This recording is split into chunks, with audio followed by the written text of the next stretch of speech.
You ask Tiger to solve. This deals with linear equations with one unknown. The final result is r equals 13/2. Let's solve it step by step. Group all constants on the right side of the equation. Subtract 41/5 from both sides. Group like terms. Combine the fractions. Combine the numerators.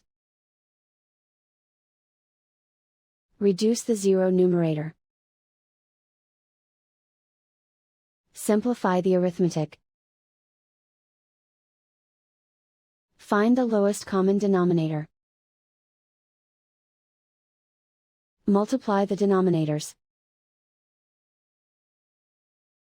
Multiply the numerators. Combine the fractions. Combine the numerators. Find the greatest common factor of the numerator and denominator. Factor out and cancel the greatest common factor. Convert the x into a positive number. Multiply both sides by -1.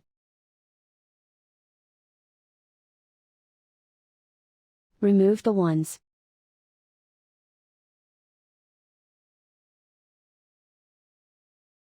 And so the final result is r equals 13/2.